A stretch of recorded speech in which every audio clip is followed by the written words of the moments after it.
James is one of the most controversial books in the entire Bible. People argue about all sorts of pieces and parts of it. They argue about the authorship, who was actually the person that wrote this. They argue about the theology that you can find in it. For example, the name of Jesus is only mentioned twice in the entire book, which then leads to this whole discussion about, is this book really grace? Is this more like the Old Covenant than the New Covenant? Is there a demand for works that is placed on us? In fact, that question became so rich and powerful during the Protestant Reformation that Martin Luther, who was essentially the mover and shaker of the Protestant Reformation, he was a priest, a Catholic priest in Germany in the Middle Ages. He got so fed up with the book of James that famously he ripped it out of his own Bible because he was upset about it. His beef essentially was that he thought that we were saved by the justification by faith. And when he looked at James, he thought that it seemed like our salvation was by what we did, as if our works is what saved us. And he couldn't come to grips with this. And so his famous quote about the book of James is this: St. James's epistle is a real epistle of straw, for it has no evangelical way about it. He was so furious with this book that he tore it out of his Bible. Of course, I like the book of James. I think the book of James matters. I think it's an important book. But you can begin to see how it does seem as though it demands something out of us. But for me, when I read the book of James, I don't see our salvation as contingent by what we do. But I think this is a helpful book that shows us that when we are saved, we are not saved just from something, but saved into something. That there is a life as a Christian in which we are something. Not just that we used to be something, but that we are something now. We live in a certain way. That being Christ-like matters and is important. And so last week we finished up the first chapter of the book of James, and now we're going to head into the second chapter.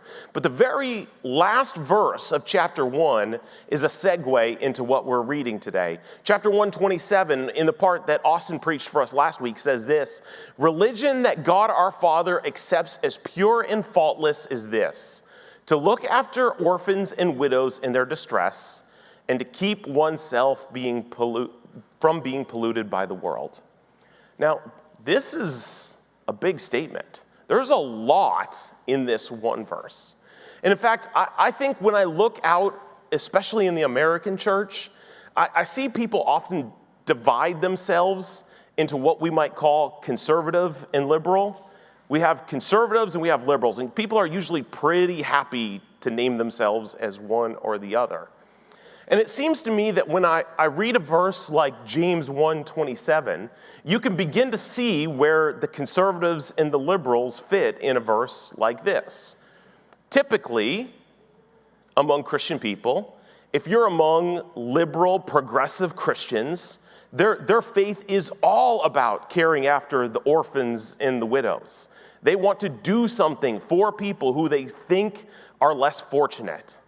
And then if you get to know and hang out with Christian conservatives, it's very, very important to them to not be polluted by the world.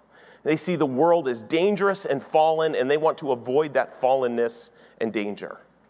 But when I read James 1:27, I don't see the option to be one or the other. Oftentimes, we love to put ourselves in one camp or the other. And listen, there's a way in which you can look at liberals and conservatives and say, thanks be to God, they're doing something, that something matters to them, right? And also sometimes I think it's so hard to be both of these things that maybe we could be better friends with each other and say, all right, you've got that wing of the faith and I've got this wing of the faith. But let's also be honest that we're not given the option to be one or another. We're not called to either take care of people or not be polluted from the world. We're called to the harder work of both. Caring for people who are less fortunate, who struggle, who are poor, who have no opportunity to raise their station in life. We're also called away from sin into a life of holiness, into being Christ-like in that way as well. And so that leads into the verses that we're going to read today in James chapter 2, where it really, really begins to take a hard look at the way in which we long for the riches of this world, and how even if we don't have riches, we have a way of favoriting people who do have riches at the expense of people who do not. And so we're going to read today James chapter 2, verses 1 through 13. And I'm going to invite you, if you would, to stand with me as we honor the reading of the word of the Lord today. James chapter 2, verses 1 to 13. My brothers and sisters, believers in our glorious Lord Jesus Christ must not show favoritism. Suppose a man comes into your meeting wearing a gold ring and fine clothes, and a poor man in filthy old clothes also comes in. If you show special attention to the man wearing fine clothes and say, "Here's a good seat for you," but say to the poor man, "You stand there," or "Sit on the floor by my feet," have you not discriminated among yourselves and become judges with evil thoughts? Listen, my dear brothers and sisters. Has not God chosen those who are poor in the eyes of the world to be rich in faith and inherit the kingdom he promised those who love him? But you have dishonored the poor. Is it not the rich who are exploiting you? Are they not the ones who are dragging you into court? Are they not the ones who are blaspheming the noble name of him to whom you belong? If you really keep the royal law found in Scripture, love your neighbor as yourself, you are doing right. But if you show favoritism, you sin and are convicted by the law as lawbreakers. For whoever keeps the whole law and yet stumbles at one point is guilty of breaking all of it. For he who said, "You shall not commit adultery," also said, "You shall not murder." If you do not commit adultery, but do commit murder, you have become a lawbreaker. Speak and act as those who are going to be judged by the law that gives freedom, because judgment without mercy will be shown to anyone who has not been merciful. Mercy triumphs over judgment. This is the word of the Lord. Thanks be to God. You may be seated. These are tough words for us today. And it does call to question something that is likely to be true with us. We are likely to favor rich people. I don't really know why it is. This question has haunted me all week. Why is it that we favor rich people over poor people? And the best answer I can come up with, and your answer might be different than mine, but the best I can come up with is we think we might get something out of having friends who are rich. There's a joke on the internet that always cracks me up. You know it's really expensive to own a boat? You know, like really expensive. Something goes wrong, it's incredibly expensive to fix. And so the joke on the internet is don't own a boat, but find friends that own boats. And I wonder if that's why we like to favor rich people. To have someone else who will foot the bill for us because we can't live that sort of lifestyle on our own. There's a story that I don't know if it's true or apocryphal, but it gets told often, that a pastor was called to a church, and on his very first Sunday, he knew that most people wouldn't recognize him, especially if he wasn't dressed up. So he showed up to his first Sunday dressed like a homeless person. He didn't shave, he didn't cut his hair, he didn't clean himself the night before, he wore baggy, dirty clothes, and on his first Sunday, he just came into the congregation. People were probably scrambling. Where's the preacher? Where is he? Does he have the right address? Does he know we meet at 10 o'clock? But he was there the whole time because he wanted to see this new church that I'm going to pastor. How do they care for people who are poor? And of course, he was ignored, overlooked, unspoken to, until the point got in the service where there was supposed to be a preacher and someone was going to go up there and apologize for the fact that their new preacher isn't there, when he stood up and he said, "I am here." And much to the shame of the entire congregation, they had missed their new preacher because he was dressed as if he was poor. We are likely to favor rich people over poor people. And there's a reminder in this text, and theologically speaking, we should remember that one of the reasons that we should not favor rich people over poor people is because we are a family as a church. And as a church, if we saw ourselves as sitting at tables rather than in hierarchies, when you sit at a table, everyone is the same. When you're a family, everyone is the same. Instead of checking off whether or not someone brings enough to the table, if we could see ourselves as a family, sometimes if you have a cousin that doesn't have as much money as you, you're more than happy to bring for them. You're just happy that your cousin is there. Seeing ourselves as a family within the family of God as a church may be a remedy for us to stop thinking about who has and who does not have. But even beyond just in the church, even just beyond when we come to our meetings, as the book of James talks, we do have this way in our own life of, in the world that we live in, of exploiting the poor. The book of James says, if you look around, it's the rich people who are suing the poor people. It's the rich people who are always using the system to gain each and every last dollar out of them. In this ancient world of Rome, oftentimes it was poor people who are coming to Jesus. And oftentimes it was rich, noble people in the towns that were trying to put down, or even in some situations put to death, those who were followers of Jesus in the Roman world. And James here is saying, why is it when someone who is wealthy comes into your meeting, you treat them as if they're more noble than other people, but they come from the class and kind of people who are making your life miserable.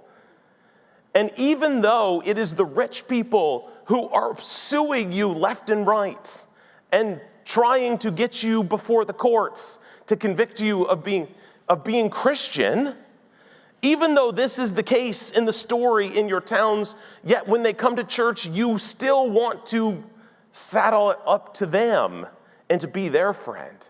Whereas most of the poor people in your town aren't trying to make your life miserable, aren't trying to drag you to court, and yet when they come and visit your church, you just overlook them. There is something strange about the way we all behave when we get to the point that we're surrounded. We have the choice between rich and poor people.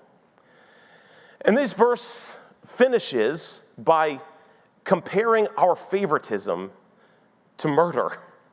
And anytime we get to this point that you start talking about normalizing all of the different sins, it is kind of crazy to think that murder is as bad as lying to your parents, or that adultery is as bad as favoritism. But there is a theological point to be made here. Now, in a vacuum, of course, don't show favoritism, think you're guilty, and then go have an affair because you're guilty, right? Don't do that. Don't talk to yourself that way. That's not really what's happening here. But what's trying to be shown to us is that sin reveals the condition of our heart, no matter how severe or minor our infraction is. Because the condition of our heart is often unchecked, selfish. It thinks about ourself first before others.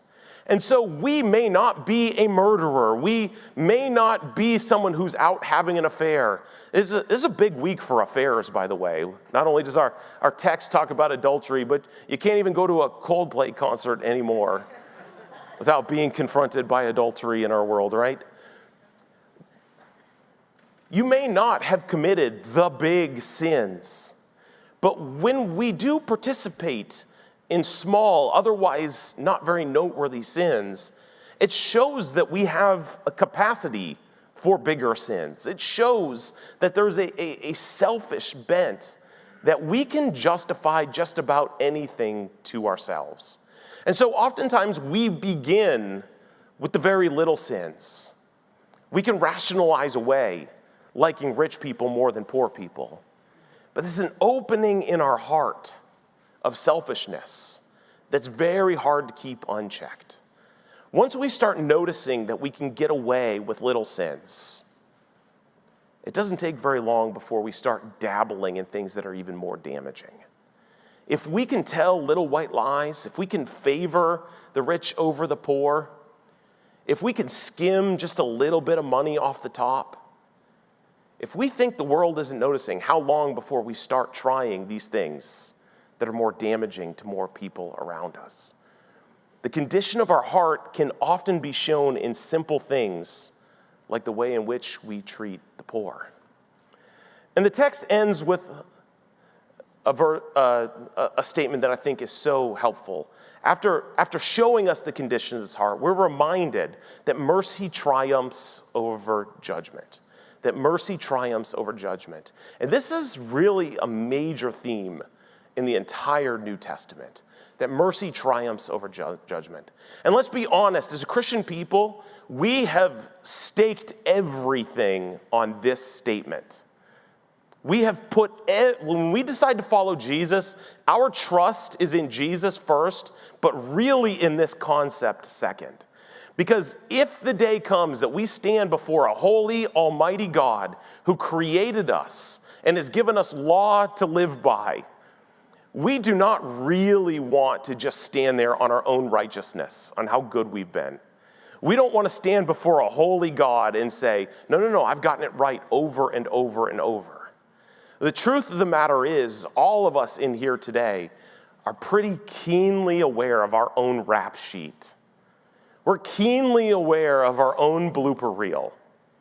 We may have been able to fool the people around us, but deep down we know that we have a history of lying and cheating, exaggerating, treating others poorly, gossiping, sexual immorality, unkindness. Deep down we know that our own righteousness will never stand before a holy, almighty God. We are not enough on our own. So we have staked everything as a Christian people on this very concept, that mercy triumphs over judgment. Because this holy God who has created us has chosen to have mercy on us. And through the gift of his Son, Jesus Christ, who came down from the riches of heaven to dwell in the slums of Israel, he lived and died and was crucified that we don't have to stand on our own righteousness. God has given everything to us that mercy might reign over the judgment that we deserve. And I think what James wants us to see in this text is that God is going to give us mercy when we deserve judgment. Can't we return the favor to a world around us that already feels judged? Can't we embody this mercy that we don't deserve, that God has given to us, and then exude that mercy outward to a world that experiences judgment around every corner? And while most people feel judged, just imagine how the poorest among us feel judged. The world in which we live in is stacked against the poor. When you are poor, when you fall into the worst of the worst of poverty, it is very, very difficult to get out of that system. How can we be a people who give mercy in a world that gives judgment? The Bible teaches over and over and over that mercy and kindness and forgiveness is how we will be treated when we are meant to be judged. Over and over and over, this is the theme of the New Testament. In fact, Jesus then tells us, as a people who have been shown mercy, show mercy to others. Here's 2 times that Jesus himself is saying that the literal way in which we show mercy to others is how we can expect to receive mercy from God. The first is in Matthew chapter 25. Next one. There we go. Matthew 25, it says, "Truly I tell you, whatever you did for one of the least of my brothers and sisters of mine, you did for me." Then in Matthew chapter 7, in the Sermon on the Mount, Jesus says, "Do not judge or you will be judged. For in the same way you judge others, you will be judged. And with the measure you use it will be measured to you. Why do you look at the speck of sawdust in your brother's eye and pay no attention to the plank in your own eye?" Jesus' very teachings are telling us the way that we treat other people, especially people that we see as less than, especially people we see can't offer us anything tangible. The way we treat people who don't deserve special treatment, the way we treat them with mercy and kindness, will be the way in which we will receive mercy and kindness from God as well. I wanted to leave 2 quotes with you from people who have worked closely with people who are impoverished. They're difficult to process and to read, but yet I think they're meaningful. The first is a man named James Forbes. He was a pastor in Manhattan. He says, "Nobody will get into heaven without a letter of reference from the poor."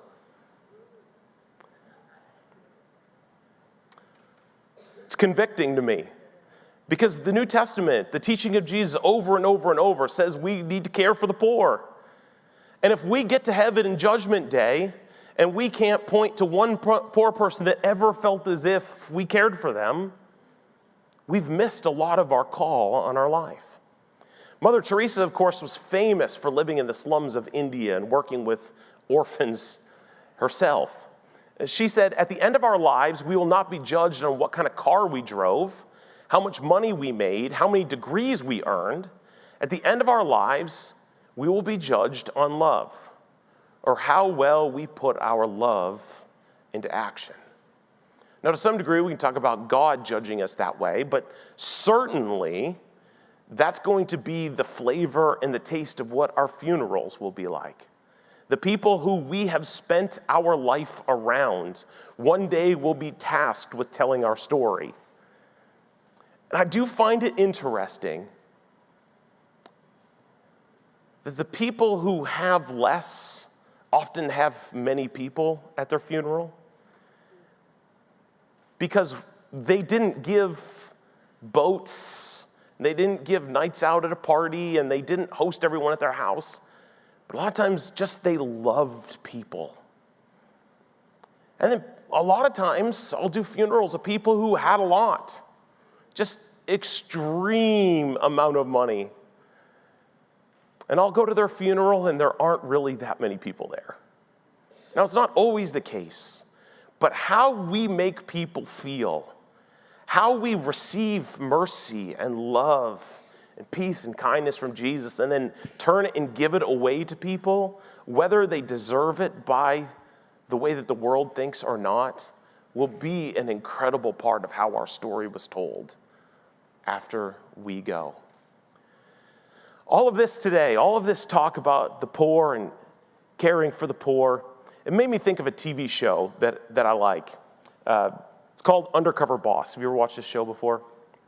There's this piece of Undercover Boss that I always find really interesting. CEOs of corporations, they dress up in costumes and they go and work the job of their company alongside of some of their employees. And usually the employees are far enough down the chain that they have no idea what the CEO looks like. So when they're in this costume, the workers have no clue who's there with them. And oftentimes the workers really give the truth to the CEO of what the company is like from the bottom up, right? And one of the things that I always find interesting, I don't know if I find it good or bad, it's just interesting to me, is that CEOs make a lot of decisions in corporate offices that affect people down the way. But in a corporate office, people just look like numbers on a spreadsheet. But when the CEO actually goes and does the work with their employees, they see them very differently than just a number on a spreadsheet. And so a lot of times, one of the course corrections that these CEOs make is they give more resource because now they empathize with their worker. They, very wealthy workers in C-suites, feel like they need to give more to their people who are just barely making it in their company because they now know their story. And so I'm going to show you a clip of someone who was homeless before they got their job. And they're telling them about how difficult life can be as a poor person, telling this to someone they don't know is the CEO of their company. And so this is about a 4-minute clip from that show of how someone who's wealthy comes down to the point of a worker and builds an empathy for their worker just by being with them and hearing their story. Check this out. Have you ever done cleaning like this? Ever? Well, right up in here. Yeah, let's get that. Golly. Make sure you don't put so much water. Because it leaves the smeary mark. That doesn't look so good. It just looks smudgy. Let me see. Yeah, that's better. As soon as you're cleaning it, somebody comes along and touches it. No excuses. No excuses. You can get this. I'm slow, and I think I'm not very good because I keep missing spots, and she keeps coming in after me, so I feel a little embarrassed. She was faster than me and better. You know, she obviously cares a lot, which, you know, that kind of picks up my performance and makes me want to do better. So you do this, and you work the touch pool. Yep, I work in accounting and finance department. I also do events, hosting, also the Touch Shark Tank where you saw me. Wow. Yeah. You're busy. I do pretty much a little bit of everything here. So Mercedes, how long have you been here? It'll be 2 years in January. Oh, wow. Yes, I've been here for 2 years and it went by so fast. Just jump right on in. So tell me more about what you were saying. 2 years ago, before I got this job, right before I got it, me and my son were homeless. You're kidding me. And my son was about 1 year old. Where were you actually? We were staying in his school. It was a private daycare, and we were sleeping on the floor. And it wasn't because of my resume or work ethic.